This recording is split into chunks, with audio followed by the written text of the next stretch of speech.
Hello everyone, welcome to online classes. Let's begin the class. In the last class, we were discussing about the index numbers. Okay, and also we studied that meaning, definitions, characteristics, and uses of index numbers. In the today's class, let we discuss about the construction of index numbers or constructing index numbers. Okay, constructing index number is not an easy task. For that, many obstacles may arise. Okay ಏನು index ನಂಬರ್ನ construct ಮಾಡೋದು ಒಂದು ಈ ಸುಲಭವಾದ ಕೆಲಸವಲ್ಲ. ಇದು construct ಮಾಡಬೇಕಂದ್ರೆ ಅನೇಕ ರೀತಿ ಅಡೆತಡೆಗಳು ಬರ್ತಾ ಹೋಗ್ತವೆ. ಯಾವ ಉದಾಹರಣೆಗೆ ನಾವು ಹೇಳ್ತಾ ಹೋಗ್ಬೇಕಾದ್ರೆ like what should be the base year, which commodities should be included, how should weights allotted to each commodity, so many things. ಅಂದರೆ ಯಾವ ಇಯರ್ ನಾವು ಬೇಸ್ ಇಯರ್ ಆಗಿ ತಗೋಬೇಕು, ಮತ್ತು ಯಾವ ಕಮೋಡಿಟಿಗಳನ್ನು ನಾವು ತಗೋಬೇಕು, ಮತ್ತು ಎಷ್ಟು ಪ್ರಮಾಣದಲ್ಲಿ ಆ ಏನು ಕಮೋಡಿಟಿಗಳನ್ನು ತಗೋಬೇಕು ಅನ್ನೋದು ಭಾಳ ಇಂಪಾರ್ಟೆಂಟ್ ಆಗುತ್ತೆ. ಹಾಗಾಗಿ constructing index number is not an easy task ಅಂತ ಹೇಳ್ತಾ ಹೋಗ್ತಾರೆ. Okay, so that constructing an index number is A systematic process. Okay, ಅದನ್ನ ವಿಧಾನ ಒಂದು ಸ್ಟೆಪ್ ಬೈ ಸ್ಟೆಪ್ನ ನಾವು ಮಾಡ್ತಾ ಹೋಗ್ಬೇಕಾಗಿತ್ತು. ಸೊ ಹಾಗಾಗಿ ಇಂದಿನ ಕ್ಲಾಸಲ್ಲಿ ನಾವು ಏನು ನೋಡ್ತಾ ಹೋಗೋಣ ಅಂದರೆ steps in constructing index numbers. Okay, steps in constructing index numbers are problems in constructing of index numbers. Okay, ನಾನು ಈಗ ತಾನು ಹೇಳಿದಲ್ಲ ಸ್ಟೆಪ್ ಬೈ ಸ್ಟೆಪ್ ಮಾಡ್ತಾ ಹೋಗ್ಬೇಕಂತ. ಫಸ್ಟ್ ಸ್ಟೆಪ್ ಬಂದುಬಿಟ್ಟು ಡಿಫೈನಿಂಗ್ ದ ಪರ್ಪಸ್ ಅಥವಾ defining purpose. Okay, it is the very important aspect. Because ನಾವು ಯಾವ ಉದ್ದೇಶಕ್ಕೋಸ್ಕರ ಈ ಇಂಡೆಕ್ಸ್ ನಂಬರ್ನ ಕ್ಯಾಲ್ಕುಲೇಟ್ ಮಾಡ್ತಾ ಇದ್ದೀವಿ ಅನ್ನೋದ್ರ ಮೇಲೆ ಏನಾಗುತ್ತೆ ಅಂದರೆ ಆ ಬೇಸ್ ಇಯರ್ನ ಸೆಲೆಕ್ಟ್ ಮಾಡ್ಕೋಬೇಕಾಗುತ್ತೆ, ಕಮೋಡಿಟಿಗಳನ್ನು ಸೆಲೆಕ್ಟ್ ಮಾಡ್ಕೋಬೇಕಾಗುತ್ತೆ, ಆ್ಯಂಡ್ ಕ್ವಾಂಟಿಟಿಗಳನ್ನು ಸೆಲೆಕ್ಟ್ ಮಾಡ್ಕೋಬೇಕಾಗುತ್ತೆ. ಹಾಗಾಗಿ purpose is very important. That's why defining purpose is the first step of the constructing the index numbers.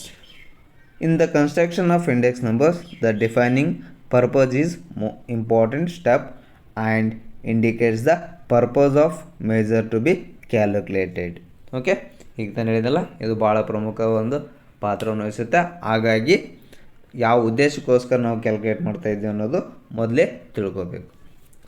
Second step ಬಂದುಬಿಟ್ಟು ಕಮೋಡಿಟೀಸ್ ಟು ಬಿ ಇನ್ಕ್ಲೂಡೆಡ್. ಈಗ ಉದ್ದೇಶವನ್ನು ತಿಳ್ಕೊಂಡಾದಮೇಲೆ ಆ ಉದ್ದೇಶಕ್ಕೆ ಅನುಗುಣವಾಗಿ ಯಾವೆಲ್ಲ ಕಮೋಡಿಟಿಗಳನ್ನು ನಾವು ಇನ್ಕ್ಲೂಡ್ ಮಾಡ್ಕೋಬೇಕು, ಅಂದರೆ ಯಾವೆಲ್ಲ ಅಂಶಗಳನ್ನು ನಾವು ಇನ್ಕ್ಲೂಡ್ ಮಾಡ್ಕೋಬೇಕು ಅನ್ನೋದು ಭಾಳ ಇಂಪಾರ್ಟೆಂಟ್ ಆಗುತ್ತೆ. ಅವು ಹೇಳ್ತಾ ಹೋಗ್ಬೇಕಾದ್ರೆ selection of commodities is an important problem is the construction of index number. Okay, ಯಾಕಂದರೆ ಯಾವ ಅಂಶಕ್ಕೋಸ್ಕರ ನಾವು ಕ್ಯಾಲ್ಕುಲೇಟ್ ಮಾಡ್ತಿದ್ವಿ ಅದಕ್ಕೆ ರಿಲೇಟೆಡ್ ಆಗಿರುವಂಥ ಕಮೋಡಿಟಿಗಳನ್ನ ಸೆಲೆಕ್ಟ್ ಮಾಡ್ಕೋಬೇಕಾಗುತ್ತೆ. ನಾವು ಮಾಡ್ತಾ ಇರೋ ಉದ್ದೇಶನೇ ಬೇರೆ ಮತ್ತು ಸೆಲೆಕ್ಟ್ ಮಾಡ್ಕೊಂಡಿರೋ ಕಮೋಡಿಟಿಗಳೇ ಬೇರೆ ಆದರೆ ನಮಗೆ ರಿಸಲ್ಟು ಸರಿಯಾಗಿ ಸಿಗೋದಿಲ್ಲ. ಓಕೆ, ಹಾಗಾಗಿ the commodities should B relevant. ಅಂದರೆ ಕಮೋಡಿಟೀಸ್ ಯಾವಾಗಲೂ ನಾವು ಮಾಡ್ತಿರೋ ಉದ್ದೇಶಕ್ಕೆ ರಿಲೆವೆಂಟ್ ಆಗಿರಬೇಕು. ಓಕೆ, ಕಂಪ್ಯಾರೇಬಲ್ ಒಂದಕ್ಕೊಂದು, ಅಂದರೆ ನಾವು ಕಂಪೇರ್ ಮಾಡೋ ಮುಖಾಂತರ ನಾವೇನು ಮಾಡ್ತೀವಿ ಅಂದರೆ ಬೇಸ್ ಇಯರ್ಗೆ ಕರೆಂಟ್ ಇಯರ್ ಏನು ಮಾಡ್ತೀವಿ ಕಂಪೇರ್ ಮಾಡ್ತಾ ಹೋಗ್ತೀವಲ್ಲ ಹಾಗೆ ಕಂಪೇರ್ ಮಾಡುವ ರೀತಿಯಲ್ಲಿ ಇರಬೇಕು. ಆ್ಯಂಡ್ ರಿಪ್ರೆಸೆಂಟೇಟಿವ್ ಅಂದರೆ ರಿಪ್ರೆಸೆಂಟೇಟಿವ್ ಒಂದು ಅದನ್ನ ಏನು ಮಾಡ್ಬೇಕಂದ್ರೆ ಅದು ರಿಪ್ರೆಸೆಂಟ್ ಮಾಡುವಂಗೆ ಇರಬೇಕು. ಆ್ಯಂಡ್ ರಿಲಯಬಲ್ ಅಂದರೆ ಸರಿಯಾಗಿರಬೇಕು.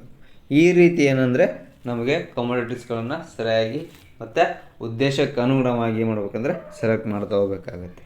Okay, next step third step ಬಂದುಬಿಟ್ಟು ಡಿಟರ್ಮಿನೇಷನ್ ಆಫ್ ವೇಟ್ಸ್.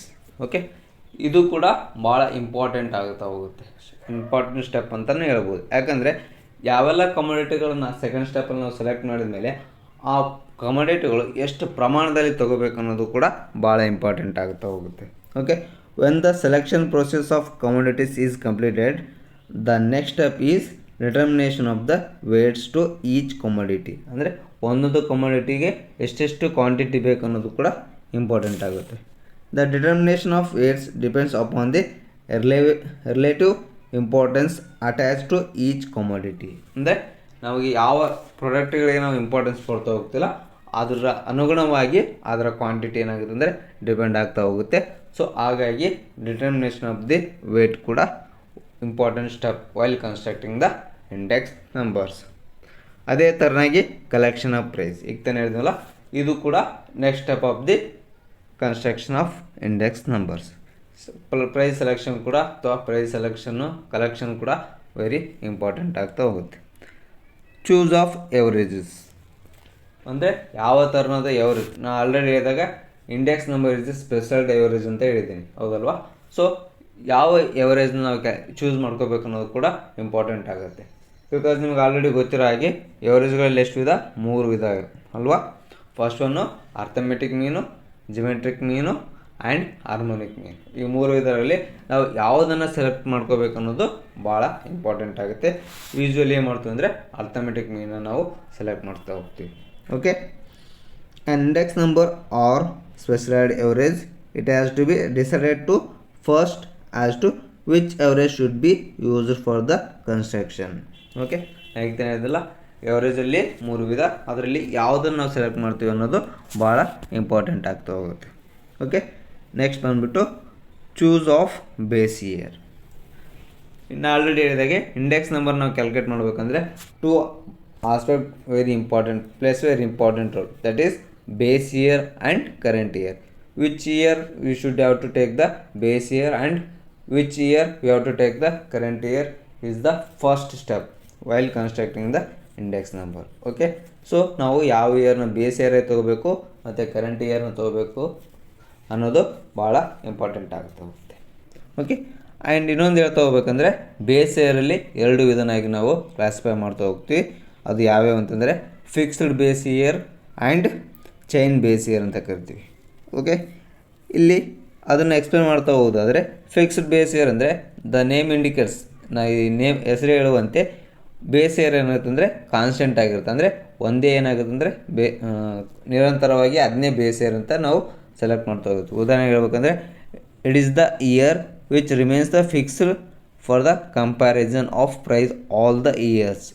ನಾವು 2010ನ ಬೇಸ್ ಇಯರ್ ಅಂತ ತೊಗೊಂಡ್ರೆ ಅದು 2011, 12, 13 ಹೀಗೆ ಯಾವುದೇ ಮಾಡ್ತಾ ಹೋದರೂ ಕೂಡ 2010ನೇ ನಾವು ಬೇಸ್ ಇಯರ್ ಆಗಿ ಇಟ್ಕೊಂಡಿರ್ತೀವಿ. ಓಕೆ, ಅಂದರೆ ಫಿಕ್ಸ್ ಏನು ಮಾಡ್ತೀವಿ ಅಂದರೆ 2010 ಈಸ್ ದ ಬೇಸ್ ಇಯರ್ ಅಂತ ನಾವು ಫಿಕ್ಸ್ ಮಾಡ್ಕೊಂಡಿರ್ತೀವಿ. ಚೇನ್ ಬೇಸ್ ಇಯರ್ ಅಂದರೆ ಇಲ್ಲಿ ಬೇಸ್ ಇಯರ್ ಏನಾಗ್ತಾ ಹೋಗುತ್ತೆ ಅಂದರೆ ಚೇಂಜ್ ಆಗ್ತಾ ಹೋಗುತ್ತೆ ನಮ್ಮ ಕ್ಯಾಲ್ಕುಲೇಷನ್ ಅನುಗುಣವಾಗಿ. Okay, it is the year which does not remains fixed for the comparison of the price of all years. ಅಂದರೆ ಪ್ರತಿಯೊಂದು ವರ್ಷಕ್ಕೂ ಕೂಡ ಒಂದೇ ಇಯರು ಬೇಸ್ ಇಯರ್ ಆಗಿರೋಲ್ಲ, ಇಲ್ಲಿ ಬದಲಾವಣೆ ಆಗ್ತಾ ಹೋಗುತ್ತೆ. ಉದಾಹರಣೆಗೆ ತೊಗೋಬೇಕಂದ್ರೆ 2011, 2012ಕ್ಕೆ ಬೇಸ್ ಇಯರ್ ಆಗ್ತಾ ಹೋಗುತ್ತೆ, 2012, 2013ಕ್ಕೆ ಬೇಸ್ ಇಯರ್ ಆಗ್ತಾ ಹೋಗುತ್ತೆ, 2013, 2014ಗೆ ಏನಾಗುತ್ತೆ ಅಂದರೆ ಬೇಸ್ ಇಯರ್ ಆಗ್ತಾ ಹೋಗುತ್ತೆ. ಈ ರೀತಿ ಬೇಸ್ ಇಯರು ಚೇಂಜ್ ಆಗ್ತಾನೆ ಹೋಗುತ್ತೆ. ಓಕೆ, ನೆಕ್ಸ್ಟ್ ಬಂದ್ಬಿಟ್ಟು types of index numbers. Okay, index ನಂಬರಲ್ಲಿ ನಾವು 3 ವಿಧನಾಗಿ ಕ್ಲಾಸಿಫೈ ಮಾಡ್ತಾ ಹೋಗ್ತೀವಿ. Okay, totally we classify index number into 3 types, that is price index numbers, quantity index numbers, value index numbers. Okay, ನೀವು ಒಂದು ಕ್ವಶನ್ ಕೇಳ್ಬೋದು, ಏನಪ್ಪ ಅಂದರೆ ನಾವು ಪ್ರತಿಯೊಂದು ಇಂಡೆಕ್ಸ್ ನಂಬರ್ ಮುಂದೆ P01, Q01, V01 ಅಂತ ಬರ್ತೀನಿ. ಅದು ಯಾಕೆ ಬರ್ತಿದ್ದೀವಿ ಅಂತ ನಿಮಗೆ ಡೌಟ್ ಬರ್ಬೋದು. ಅದನ್ನು ನೆಕ್ಸ್ಟ್ ಕ್ಲಾಸಲ್ಲಿ ಡೀಟೇಲಾಗಿ ಎಕ್ಸ್ಪ್ಲೇನ್ ಮಾಡ್ತಾ ಹೋಗ್ತೀನಿ. ಅದು 0 ಅಂದ್ರೇನು, 1 ಅಂದ್ರೇನು, P ಅಂದರೆ ಪ್ರೈಸ್ ಆಲ್ರೆಡಿ ನೇಮ್ ಇಂಡಿಕೇಟ್ ಮಾಡ್ದಂಗೆ, Qಗೆ ಕ್ವಾಂಟಿಟಿ ಅಂತ ಗೊತ್ತಾಗುತ್ತೆ, Vಗೆ ವ್ಯಾಲ್ಯೂ ಅಂತ ಗೊತ್ತಾಗುತ್ತೆ. 0 ಅಂದ್ರೇನು, 1 ಅಂದ್ರೇನು ಅಂತ ನಿಮ್ಗೆ ಮುಂದಿನ ಕ್ಲಾಸಲ್ಲಿ ಆಗ್ತದೆ. ಈಗ ಹೇಳ್ಬೇಕಾದ್ರೆ 0 ನಾವು ಬೇಸ್ ಇಯರ್ಗೆ ಇಂಡಿಕೇಟ್ ಮಾಡ್ತಾ ಹೋಗ್ತೀವಿ, 1ಗೆ ಕರೆಂಟ್ ಇಯರ್ಲಿಂದ ಇಂಡಿಕೇಟ್ ಮಾಡ್ತಾ ಹೋಗ್ತೀವಿ. ಅದು ಯಾವ ಥರ ಅಂತ ನಾವು ನೆಕ್ಸ್ಟ್ ಕ್ಲಾಸಲ್ಲಿ ಡೀಟೇಲಾಗಿ ಹೇಳ್ತಾ ಹೋಗ್ತೀನಿ. ಓಕೆ, ಫಸ್ಟ್ ಬಂದ್ಬಿಟ್ಟು price index numbers. Price index ನಂಬರಲ್ಲಿ it measure the changes in price over a specified period of time. ಅಂದರೆ ಟೈಮಿಂದ ಟೈಮಿಗೆ ಪ್ರೈಸಲ್ಲಿ ಆಗುವಂಥ ಬದಲಾವಣೆಯನ್ನು ಇಂಡಿಕೇಟ್ ಮಾಡೋದು price index number. Okay, it is basically the ratio of the price of certain numbers of commodities at the present year as against the base year. ಅಂದರೆ present year price variation ಎಷ್ಟು ಅನ್ನೋದನ್ನು base year compare ಮಾಡೋ ಮುಖಾಂತರ ಇದು ನಮಗೆ ತಿಳ್ಕೊಳ್ಳೋಕ್ಕೆ price index number ಸಹಕಾರಿ ಮಾಡ್ತಾ ಹೋಗ್ತೀವಿ. And quantity index number, as the name suggests, these indicates the pertain to measuring changes in the volume of commodities like industrial productions, agriculture productions, imports, exports, etc. ಅಂದರೆ ನಾವು ಏನು ನೇಮೇ ಹೇಳುವಂತೆ quantity ಅಂದ್ರೇನು, ಎಷ್ಟು ಪ್ರಮಾಣ ಅಂತ ಕರಿತೀವಿ. ಈ ಪ್ರಮಾಣ ಅಂದ್ರೇನು, ಆ ರೀತಿ ಯಾವ ಪ್ರಾಡಕ್ಟ್ಗೆ ಎಷ್ಟು ಪ್ರಮಾಣವನ್ನು ತಗೋತೀವಿ ಅಂತ ಹೇಳ್ತೀವಲ್ಲ, ಆ ರೀತಿ ಆ ಪ್ರಮಾಣವನ್ನು ಸೂಚಿಸೋದಕ್ಕೆ ಏನಂತ ಕರಿತೀವಿ ಅಂದರೆ ಕ್ವಾಂಟಿಟಿ ಇಂಡೆಕ್ಸ್ ನಂಬರ್ಸ್ ಅಂತ ಕರಿತೀವಿ. ಓಕೆ, ಇದು ಕೂಡ ಇಯರಿಂದ ಇಯರ್ಗೆ ಎಷ್ಟು ಪ್ರಮಾಣದಲ್ಲಿ ಕ್ವಾಂಟಿಟಿಯಲ್ಲಿ ವೇರಿಯೇಷನ್ ಆಗಿದೆ ಅಂತ ನಾವು ತಿಳ್ಕೊಳ್ಳೋಕ್ಕೆ ಸಹಕಾರಿಯಾಗುತ್ತೆ ಅಂತ ಹೇಳ್ಬೋದು. ಅದೇ ಥರ next last one value index numbers. These pertain to compare changes in the monetary value of imports, exports, production or consumption of the commodity. ಅಂದರೆ ಇಲ್ಲಿ ವ್ಯಾಲ್ಯೂ ಮಾನಿಟರಿ ಬಗ್ಗೆ ತಿಳಿಸೋದು, ಅಂದರೆ ಹಣಕಾಸಿನ ಬಗ್ಗೆ ಏನಾಗುತ್ತೆ ಅಂದರೆ ತಿಳಿಸ್ತಾ ಹೋಗುತ್ತೆ. ಅಂದರೆ ಇಯರಿಂದ ಇಯರ್ಗೆ ಎಷ್ಟು ಪ್ರಮಾಣದಲ್ಲಿ ಹಣದಲ್ಲಿ ವ್ಯತ್ಯಾಸ ಆಗಿದೆ, ವಸ್ತುಗಳನ್ನು ಖರೀದಿಗೆ ಆಗಿರ್ಬೋದು, ಅಥವಾ ಎಕ್ಸ್ಪೋರ್ಟ್ ಮಾಡಲಿಕ್ಕಾಗಿರ್ಬೋದು, ಅಥವಾ ಇಂಪೋರ್ಟ್ ಮಾಡಲಿಕ್ಕಾಗಿರ್ಬೋದು, ಹಣದಲ್ಲಿ ಆಗಿರುವ ಬದಲಾವಣೆಯನ್ನು ಇದೇನಂತಂದರೆ ಸೂಚಿಸ್ತಾ ಹೋಗುತ್ತೆ ಅಂತ ಹೇಳ್ಬೋದು. ಈ ರೀತಿ ಇಂಡೆಕ್ಸ್ ನಂಬರ್ ನಮಗೆ ಒಂದೊಂದು ಡಿಫ್ರೆಂಟ್ ವೇಯಲ್ಲಿ ನಮಗೆ ಇಂಡಿಕೇಟ್ ಮಾಡ್ತಾ ಹೋಗುತ್ತೆ. ಓಕೆ, ಪ್ರೈಸ್ ಇಂಡೆಕ್ಸ್ ನಂಬರ್ ಬಂದ್ಬಿಟ್ಟು ಪ್ರೈಸ್ನಲ್ಲಿ ವೇರಿಯೇಷನ್ ಇಂಡಿಕೇಟ್ ಮಾಡಿದರೆ ಕ್ವಾಂಟಿಟಿಯಲ್ಲಿನ ವೇರಿಯೇಷನ್ ಮಾಡುತ್ತೆ. ವ್ಯಾಲ್ಯೂ ಬಂದುಬಿಟ್ಟು ಮಾನಿಟ್ರಿಯಲ್ಲಿ ಆಗುವಂಥ ಬದಲಾವಣೆನ ಇಂಡಿಕೇಟ್ ಮಾಡ್ತಾ ಹೋಗುತ್ತೆ. ಓಕೆ, ಈ ರೀತಿ ನಾವು ಇಂಡೆಕ್ಸ್ ನಂಬರ್ನ ಕನ್ಸ್ಟ್ರಕ್ಟ್ ಮಾಡೋದು ಮತ್ತು ಅದರಲ್ಲಿ ಎಷ್ಟು ಟೈಪ್ ಅಂತ ನೋಡ್ತಾ ಹೋದ್ವಿ. In the next class we will see again. Thank you students. Stay home, stay safe.